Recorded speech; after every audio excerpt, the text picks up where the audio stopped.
I'm Nerd Steve. And I'm Nerd Mouse. And we are in partially cloudy and smells kind of like fish Seattle for PAX! Yay!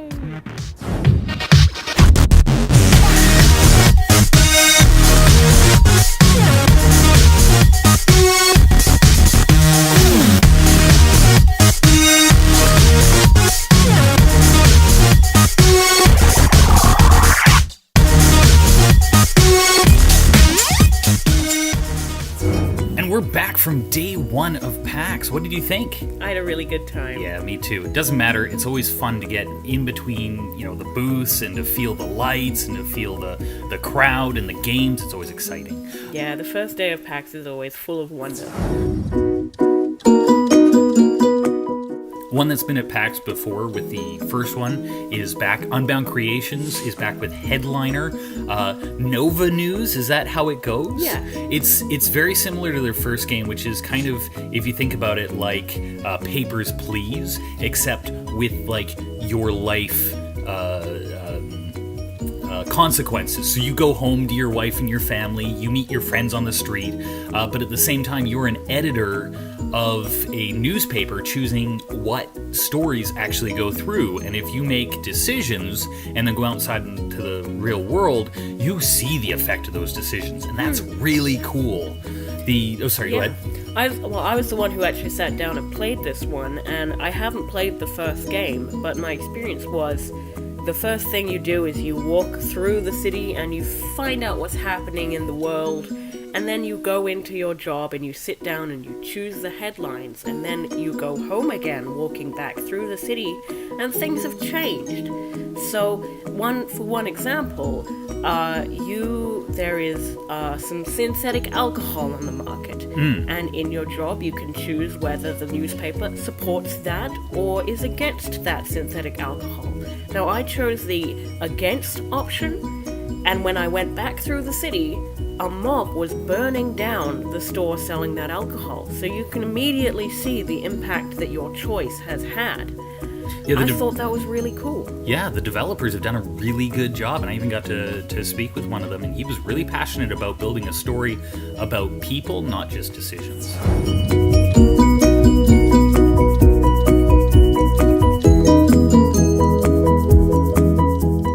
A game that caught me from across the room, it was a downhill biking game called Lonely Mountains. Is it Downhill Thunder? Lonely Mountains Downhill, and it's by the developer Thunderful. Like Wonderful, but Thunderful. Thunderful. It looked really cool. It's supposed to be kind of like Happy Wheels, except definitely not as difficult. There's not as many enemies around on the map. You're mainly sort of fighting yourself. A little bit of the controls, because you point the stick where you want to go, not left and right. So, you don't go left on your bike and go left. You go towards the left side of the screen. So it took me a little while to get used to it. But it looked cool. I just had a lot of trouble controlling everything, where I was dying all the time, getting stuck behind a rock. To be honest, I would probably try it again just because I want to like the game. I want it to be cool, and it looks cool. But my first impression was struggling. Yeah, I didn't have a go at that one, and I definitely did see the struggle for you, so... Yeah. But it was beautiful. Yeah, and other people were definitely lining up behind us to give it a go.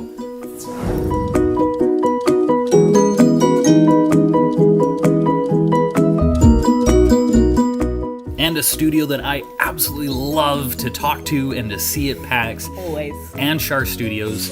They're the guys that came up with Detached, which I did a review on, so definitely take a look at that. I'll probably put the link up here for you. They have come out with, or they're coming out with a new game called Telefrag, which uses a very similar feel, I should say, to Detached, but instead of being a single-player experience, it's actually a multiplayer arena battle in VR. So you're also dealing with moving through, we'll call it different dimensions of platforms. You're on the ceiling, you're on the wall, you're on the floor, and you're competing against live players, and they're also looking at putting in AI opponents, because the multiplayer in Detached did not take off, so this gives people an opportunity to really give a feel for VR multiplayer in game. which is going to be a lot of fun. I'm really excited to take a look. I'll probably even do a little bit of a piece on it when it comes out because I really like those guys.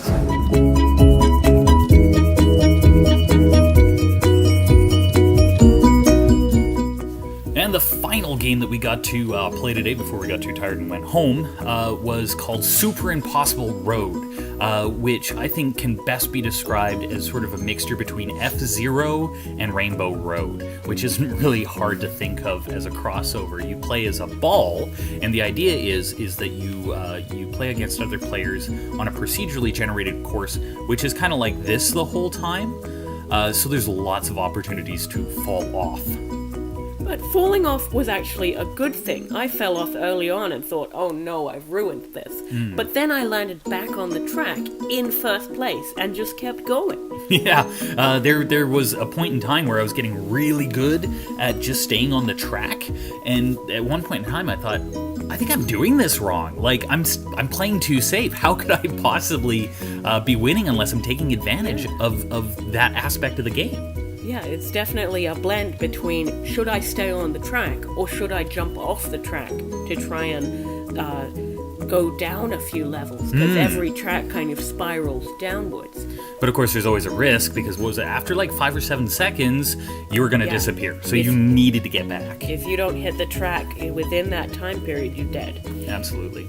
A lot of the games that we looked at today were definitely from the indie booths. It can get very busy in there on the first day, so we're interested to try more of the AAA games from the expo hall maybe a little later in the week. We're gonna see. I'll be honest, there's not terribly much that's been jumping out at me, and I don't know if that's just because we haven't seen something yet, but titles are definitely like, it's the 6th version or the 2nd version, or it's games you've been seeing for a long time like PUBG and Fortnite are really heavily represented there. I think we really need to dig in a bit more and find some hidden gems. That's what we're probably going to be looking for, is instead of like, whoa, I've been wanting to play this game forever, it's going to be like, oh, what's this? Give it a go, because you have to wait in line for like 2 to 3 hours, and then finally get there and finally be satisfied. We've got lots of time to do that, though, because this is just... It's only day 1. Just day 1, so we're excited to see what day 2 is going to bring, and of course where we're going to have lunch. It gets busy. Anyways, other than that, thanks so much for watching. My name is Steve. I'm Nerdmouse. If you haven't already, don't forget to like, subscribe, and comment. Other than that, we will see you next time!